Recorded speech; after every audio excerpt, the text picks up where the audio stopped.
And good evening and welcome to this week's edition of the Pete Mezzetti Show. My guest this evening is Connecticut DOT Commissioner Jim Redeker. Commissioner Redeker, how are you? I'm terrific, Pete. Good to see you again. It's great to be back. It's been a while. Welcome back. Thank you. Good to be here. Thank you. So what's been going on with the Connecticut DOT since last time we sat down together? Well, so the last time I think we were talking about the potential disaster on a budget. Yes, and hearings and fare increases and service reductions, and that was a really tough time for the DOT, a tough time potentially for our customers. And after going through all the hearings and presenting the potential impacts, we ended up the legislative session with a budget solution that for our customers and frankly for all of the commuters in Connecticut is a good deal. A 5-year funding strategy that has, now with the election behind us, also has a lockbox that guarantees that money stays in transportation. And so it gives us the ability for a stable, somewhat increasing funding stream that we can plan for, that we can plan projects, that we can sustain services. So all the threats were avoided, all the services have been sustained, and that's really good news for everybody here. It is. It's definitely great. Yeah, definitely good. So I applaud the legislature, the governor, for coming to this solution on the budget. It does what it does is divert some existing taxes for new car sales tax. Right, those go from the general fund to transportation, and an increasing amount every year. But it does give us 5 years of funding that should sustain all the services and give us a robust capital program as well. Wow. It's a good deal. Very good. It is. It sounds like a great deal. Sure. Sounds like a great deal. And from what I understand, that the Shoreline East commuters complain about the services and the DOT's efforts to provide more equipment. Let's talk about yeah, sure. Let's go backwards a little bit to give some perspective. Yes. So it was in June when Amtrak contacted us to say they were going to do a major program that they call undercutting. What that really means is that the stone that sits under the track builds up over time, and you need to actually remove some of that and then resurface the rail. And that meant that with 2 weeks notice from Amtrak that they were going to take a single track out of service, out of two, for the entire summer, right through October. So that what that means, if there's only one track, if anything happens, you have really poor, reliable service. You can't sustain it. And it is Amtrak's, they own the corridor, they operate the service, and because of that, they give priority to Acela trains, then priority to regional trains, and then finally Shoreline East. Well, so you can imagine that just one failure and that priority leads to an absolute nightmare for service. Yes. And it gets worse. So that's not the only problem. We also were faced with locomotives that began to fail. They're very, very old, and in fact they're out to be remanufactured and complete refurbishing so that they can perform well. But we didn't have them to operate all the service. So between the impact of the rail capital construction program and poor reliability from the locomotives, we had to resort to several really almost emergency things. One is to put buses in place of trains, which we don't like to do, but it was the only option we had. So second is that we wound up adding an entire shift for maintenance. So we paid for around-the-clock third shift so that Amtrak, who maintains the locomotives too, could actually focus their energies on getting back reliable service. On top of that, we did a lot of things to try to communicate what we were doing. We created an app just for Shoreline East riders, so you can sign up and know exactly what's happening for your train or that slot or that bus, whatever it is that you are going to ride, so you can plan ahead. And we've had people on our staff, our management team, riding that service every single day. Someone's on it looking at what's happening, and then we take all that information and continue to work on improvement programs. So that was a bad summer. It led us to a point where, because it was really something untenable for riders, we allowed the November monthly pass to be used for December at no additional cost. as a one-time, really, attempt to try to restore some confidence. Right. So I'll do the latest update, right? So that was the summer, and it was a torture summer. Yes. I'd say that the entire rail system, it wasn't just Shoreline East, was going through similar type construction programs, all about deferred maintenance. This is about catching up on years of disinvestment. So the New Haven line performance was well below our standards. Same thing for all of our branch lines. And so this was, for us, a tough job over the summer. And a lot of this work was undercutting and significant infrastructure work. So there's good news, and then there's probably not so good news coming, right? So the good news is we now have locomotives back in the fleet that are reliable, remanufactured. We have another one coming in December this month that we believe, when we test it, just to make sure that it's running well, it's a rebuilt locomotive, we want to give it a chance, that in January we can bring back some of the service that's currently operated by buses. Okay. Right, so those buses, some of them actually operate in the peak when there's a lot of traffic. We don't want to do that. We want to get back to rail service. We think we'll be able to do that for at least 2 of the train periods come January. So that's coming. It's good news. Other good news is that in the last couple of weeks, we have seen 100% on-time performance days. So the reliability issues that we faced, it's not every day, but in the last week, we had 4 days of 100% on time. So that's good news. So what's the bad news that's coming? Amtrak's going to be back in the spring doing another undercutting project. So we'll have this single track problem, but at least we will not have the reliability problems of the fleet. So we think that that will position us much better. And we think we've got a way to communicate to riders so they can anticipate. That gives, communication is a lot, and we try to do as best we can. With a limited team, we've done quite a bit, I think, to try to address this. So one of the things we also did, which comes new to Shoreline, is to put out a special rider rewards program. Yes. Right? Which we first rolled that out for the fast track system, Connecticut Fast Track, where we have partners that offer discounts just by showing your pass or your daily ticket. So that's a great deal. It's on our website. There's tens and dozens of partners in us, that whether that can be restaurants, it can be bookstores, it can be almost anything you might want to look at. So we encourage people to sign up and take advantage of the fact that you buy a ticket, you get some discounts. It's a great deal. Yeah. Very cool. I'm going to backtrack for a second. Sure. With the project in the spring of 2019. Yep. How long is that going to take? So it's going to be another summer, and so it'll be a track out. We believe that for the experience that we've been through, which was not pleasant, but gave us all the tools we need to really address it well. We have, in addition to adding that third maintenance team for round-the-clock train maintenance, we meet every morning with Amtrak to go over the availability and what the current fleet looks like for the day so we can plan ahead. That's been working really well. Amtrak has really created for us the capacity in the fleet with this new locomotive coming that will have extra equipment that we think we can reliably run train service. However, once that undercutting comes in, we're still going to have this single track, and any failure is going to cause compounded delays. But again, at least it won't be because of the locomotives. Exactly. And the discount program seems like a wonderful program. Yeah.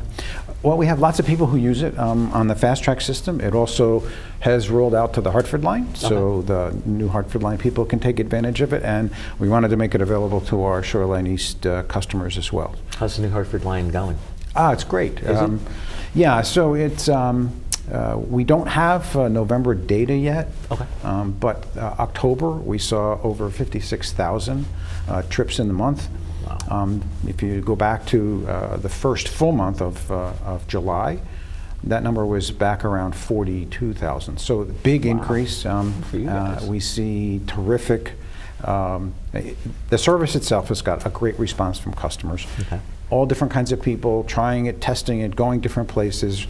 And we're really watching this new market form, because the service wasn't that extensive. It was difficult to find trips that met everybody's needs. Now with 17 trains a day to Hartford and 12 trains a day up to Springfield, and we just recently added another round trip to Springfield. We had the equipment to be able to do that. So we're seeing a big market shift and people trying it out. So we're seeing every station is getting people on and off. We're seeing heavy ridership, particularly in places like State Street in New Haven, which is great. But we're thrilled. I mean, we have surpassed our first year's goal on a daily ridership basis. It's always good to see that kind of response. Almost the same, surpassing goals. Same thing happened with the fast track system. And I think what we're seeing, right, is a state that in certain corridors was underserved and is responding really favorably to these new transit services. More importantly, maybe, than just the service, is that the Hartford Line has seen over $400 million of development occur around stations. So the investment that the state made with some federal dollars is already paying back huge dividends to our economy. And that doesn't count what that returns to the local tax base. So just private sector development happening around train stations. Same thing happened on fast track. So these new heavy service transit corridors are delivering economic development. So another $400 million on fast track. So great news, I think, for the state of Connecticut, and we look forward to a really, really bright future with economic development. Cool. Would you mind sticking around for another segment? Go right ahead. We'll be right back.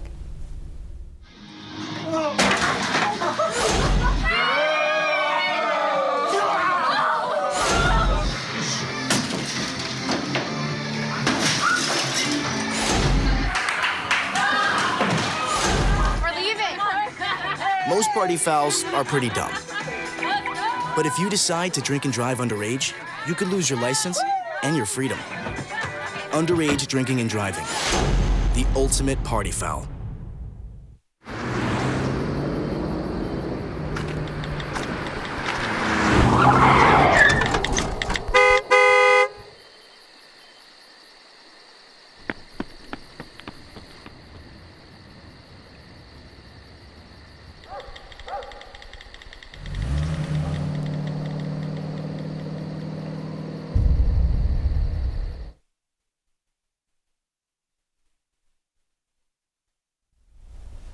And welcome back to this week's edition of the Pete Mezzetti Show. Sitting here with DOT Commissioner Jim Redeker. Commissioner Redeker, welcome back. Great deal. Thanks for coming. Thanks for sticking around.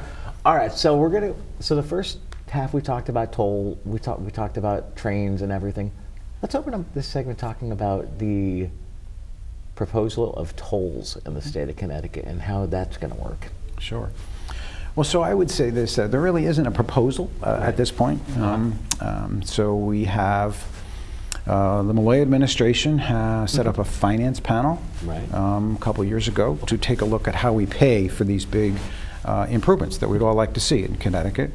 And that panel recommended a host of potential funding strategies, but also said, we ought to take a look at tolls and how much money we might be able to raise if we did what's known as congestion pricing. Right, where you have a higher price in the peak period and a lower price in the off-peak to try to get some of the cars trucks off the road in the peak. And if you applied those tolls across the state on limited access highways, there'd be interstates and major state highways. Well, the DOT put together, what that looks like, and we issued a report a few months ago that showed if you did that, and this is not a proposal by anybody, it's just reacting to that request. If you wanted to do that, how much money could you generate?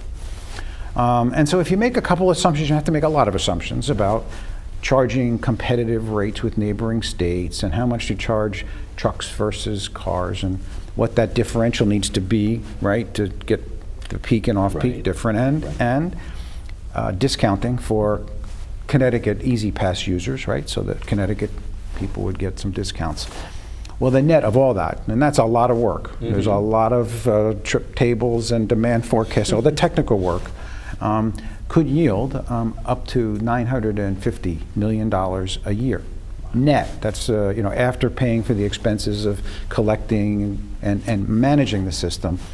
That's how much that could generate. And that was just a place for starting the discussion of, do we want to consider these or not?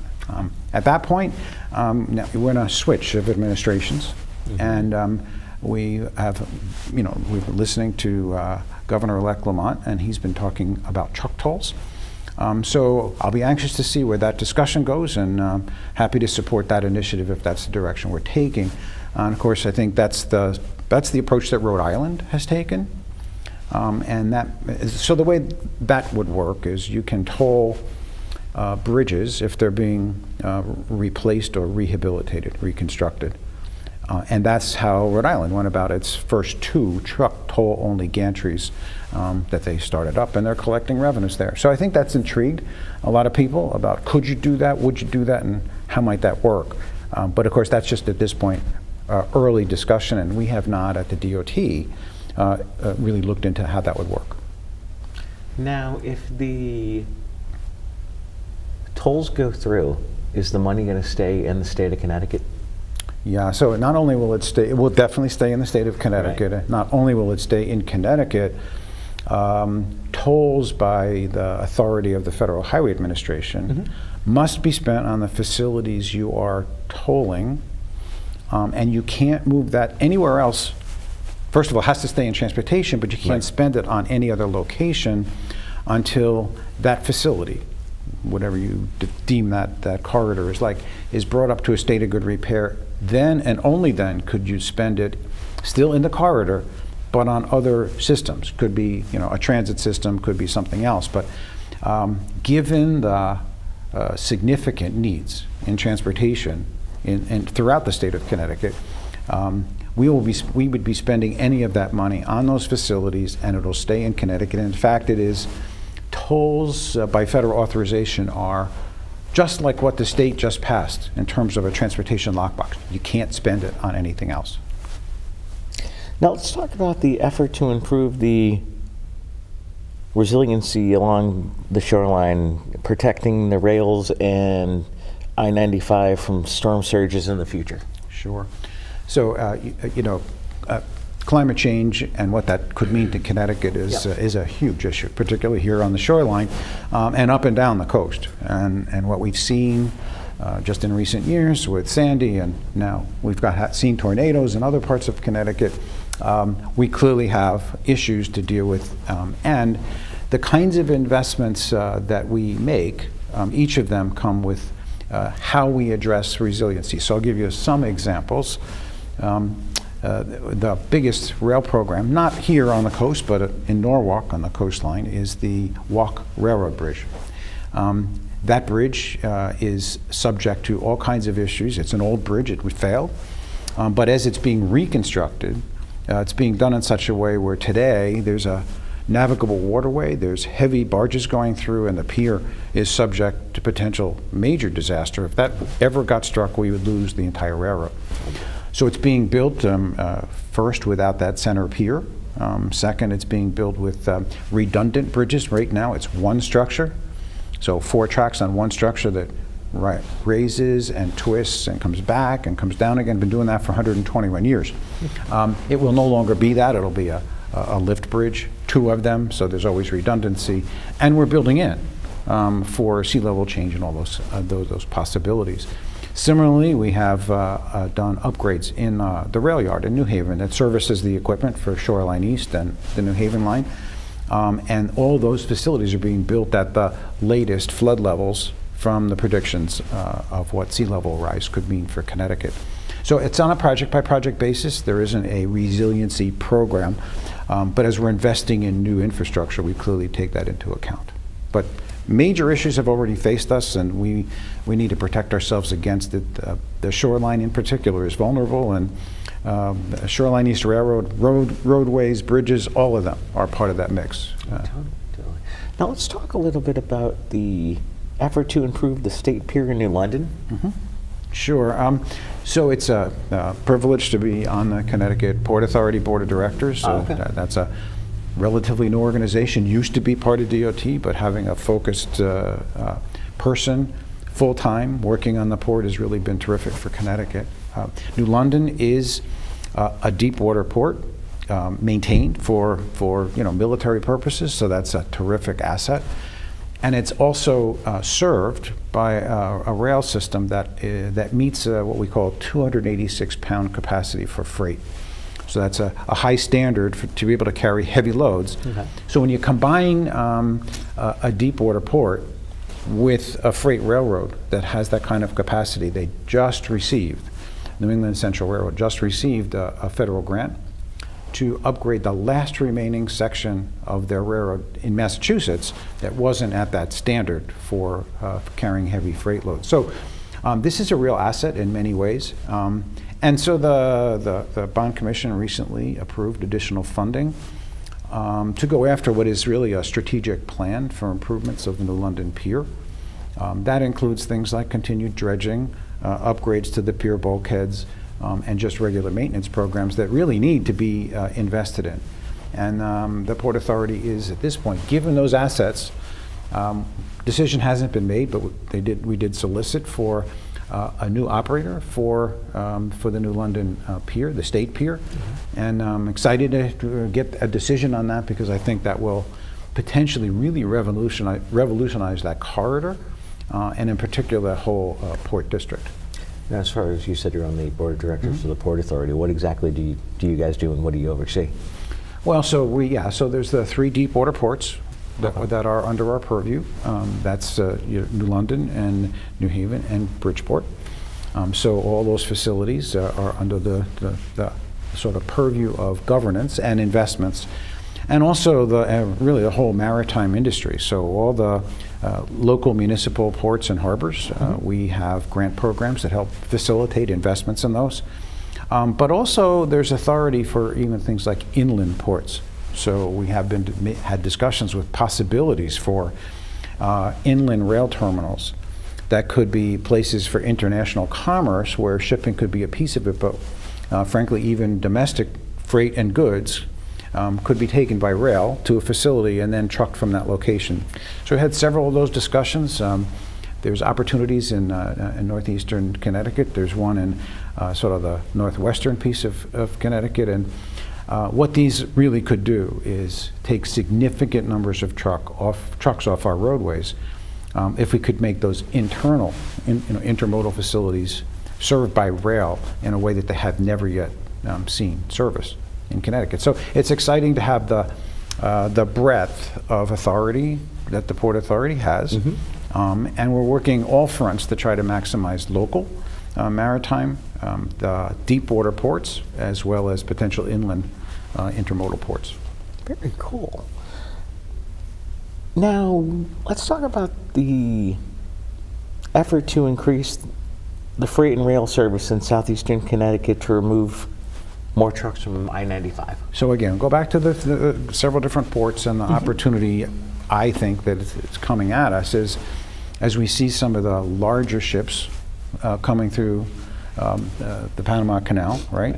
And what that means in terms of loading those goods from places like the New York, New Jersey Port Authority onto trucks, right? The opportunity to put those onto barges, take it by water, and onto rail, as opposed to sticking all those trucks and loads on I-95 or I-84 represents a future opportunity for Connecticut. We are well positioned, having a place like New London and a place like New Haven and Bridgeport as well.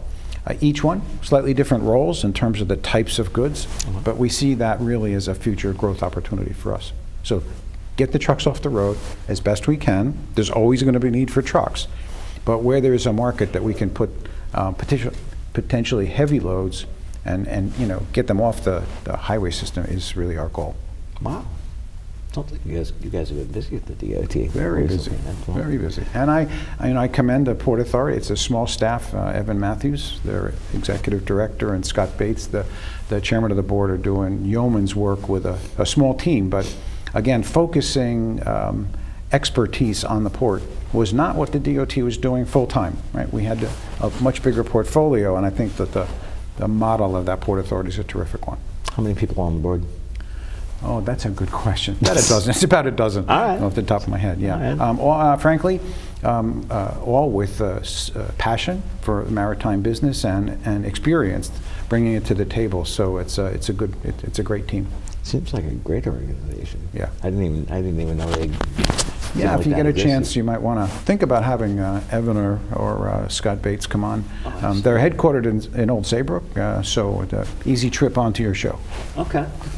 Where are they based out of? So they're actually in the buildings at the train station. Their offices are there, so Okay.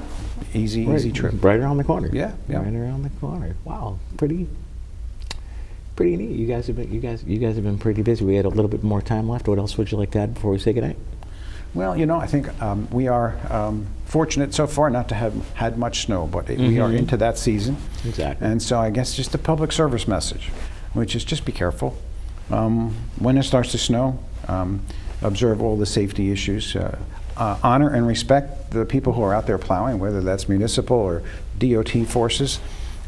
They've got an important mission to do. They need to do it. Don't be weaving in and out of the plows, because that's just a real hazard ready to happen. But we're staffed, as best we can, given budget issues, and we have supplies for salt and all the supplies we need to treat the roads. So when we get there, just be observant, be safe, and we want everybody back and forth home each and every day to get back to home, to get to work, to get to where they need to go, and we'll do our best job to keep the roads clear. Commissioner Redeker, thanks for coming down. We'll see you again soon. Thank you. It's a pleasure. Thank always. you. On behalf of Great. Commissioner Jim Redeker, I'm Pete Mezzetti. Thanks. Good night. We'll see you next time.